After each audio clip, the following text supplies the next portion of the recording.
Hey y'all, I'm James Wright and welcome to my shop. Today we're going to take this jointer plane and get it up and running again, kind of like it is right now, but you'll see what it was in a moment.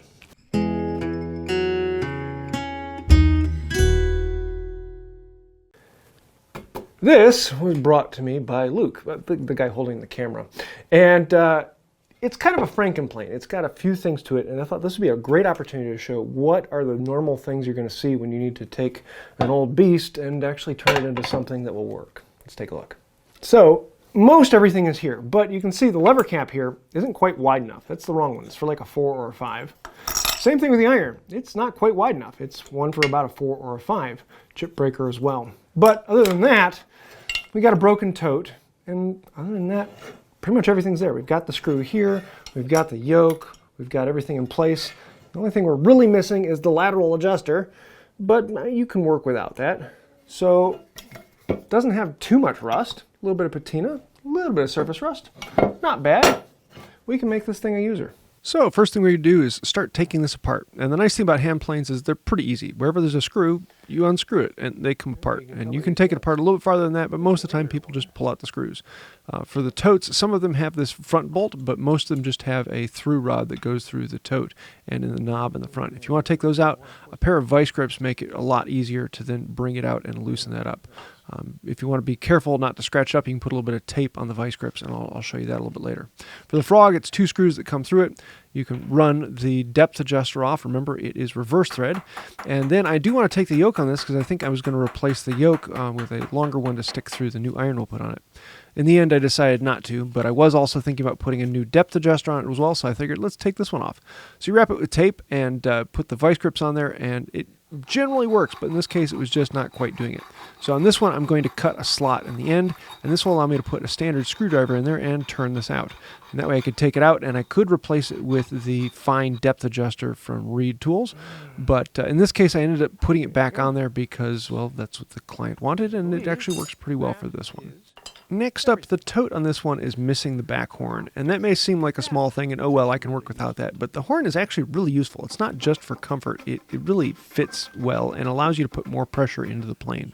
So I'm going to plane it down until I get a nice smooth surface, and then I'm going to use a marking gauge to figure out how wide is this.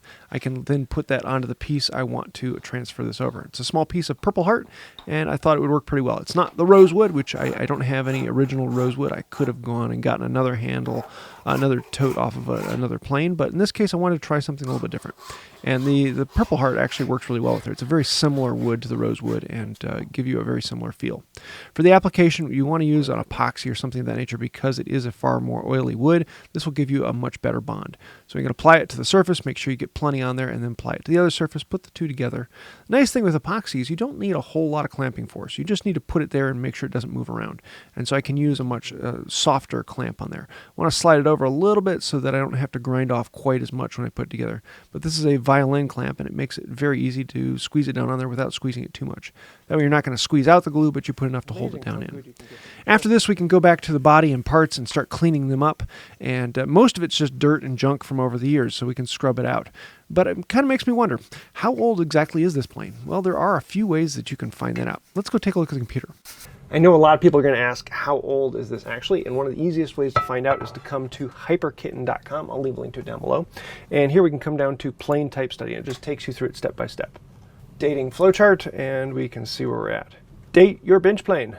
Number 1, how many patent dates are cast into the bed behind the frog? And here we have 1, 2, 3. So I can click on this. We know it's a type 11 or 12.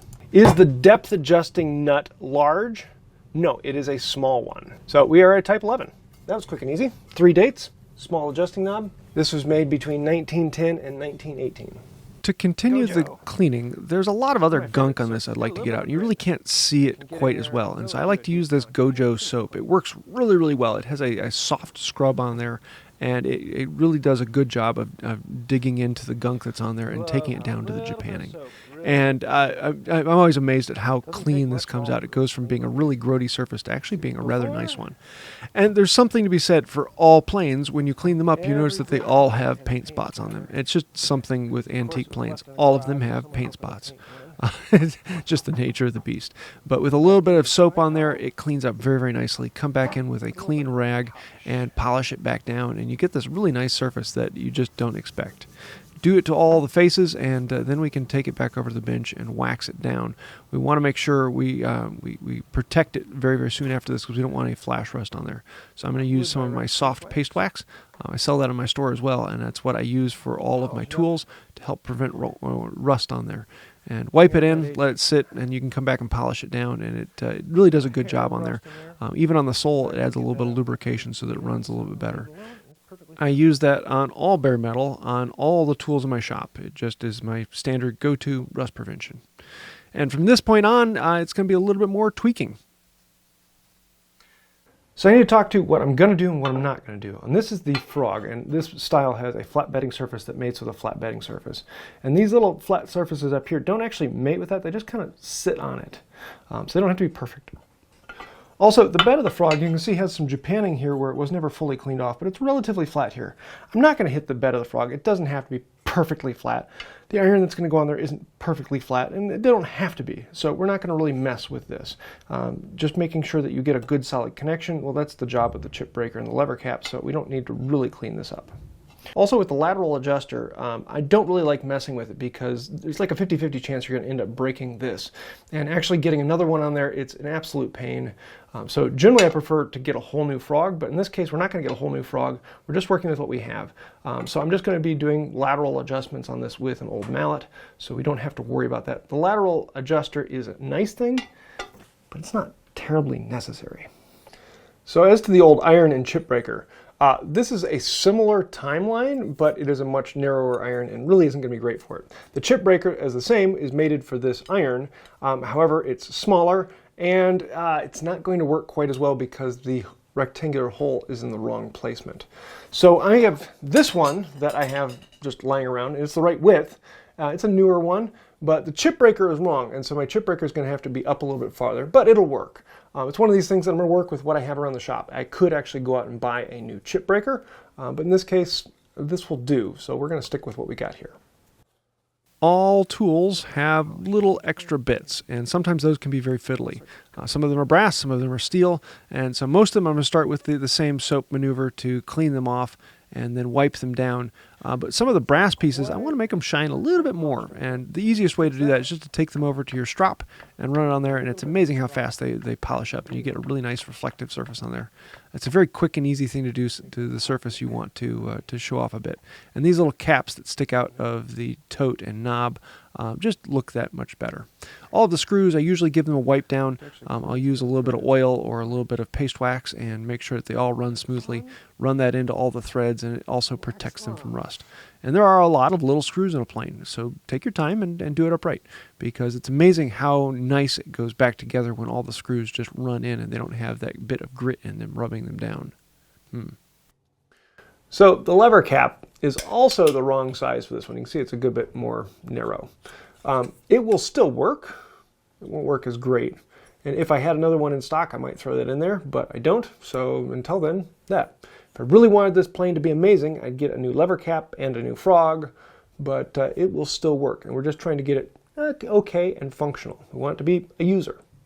Now we can get into the reassembly. Now that everything is kind of copacetic and where we want it to be, we can start putting it back together. And this is the point at which you realize, oh yeah, I should have ordered that one piece that was missing.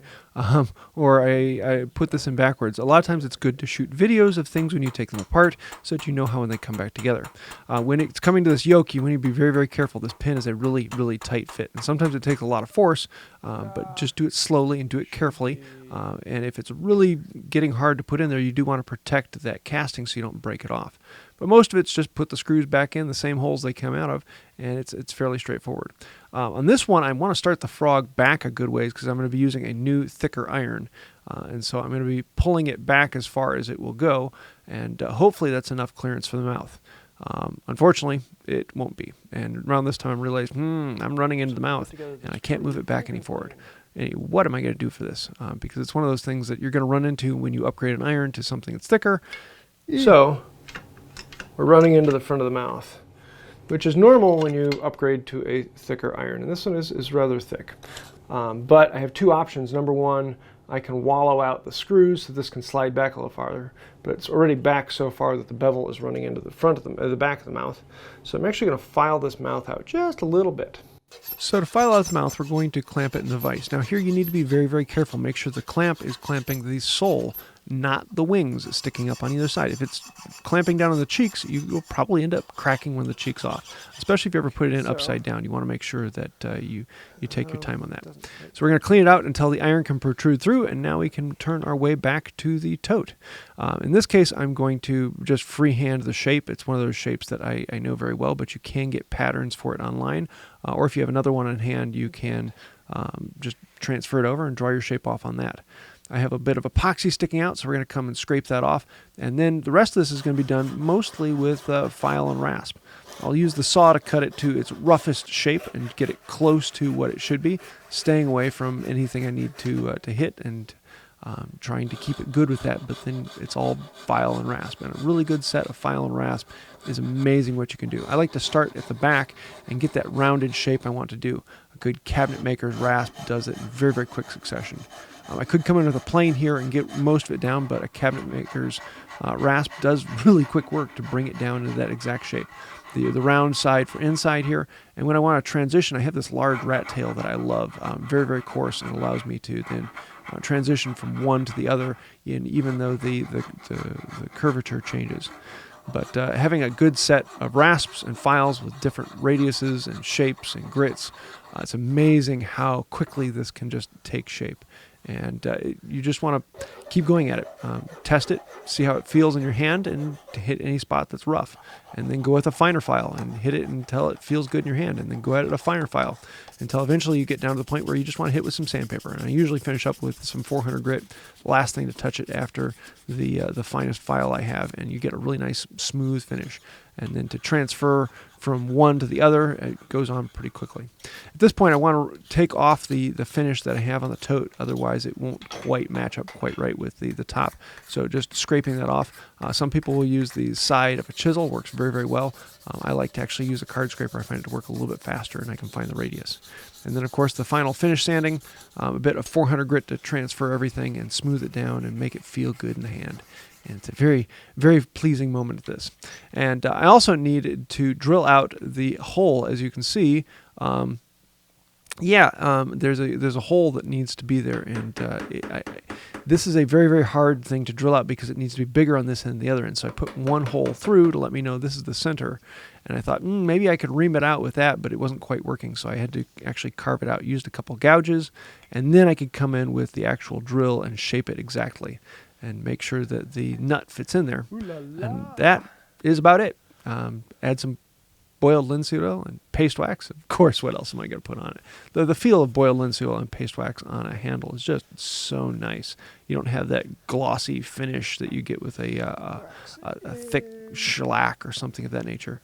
Just a oil is all you need, and it just looks and feels so good. And I was originally thinking, I don't know if I like this red on here, but then I'm realizing the back of the plane is also red. I kind of like the look of that. So now let's get on to flattening. You'll notice that the iron isn't in there, and that's because you don't need to actually tighten the iron down. That is an old myth that you need to tighten it down to put the pressure on there. You don't need that. I'm just going to flatten it as I normally do. So here you can see this is 3 strokes, and I'm touching here at the nose, touching at the mouth, touching here, touching right back here. I want to touch right over here. Other than that, it's flat. That's all it needs. I'm going to get rid of some more of that rust and do a few more strokes.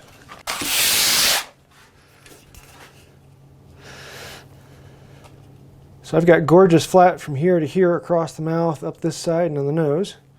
And I've got a couple touching spots back here. I would love to have something right there, so I'm going to go a little bit farther.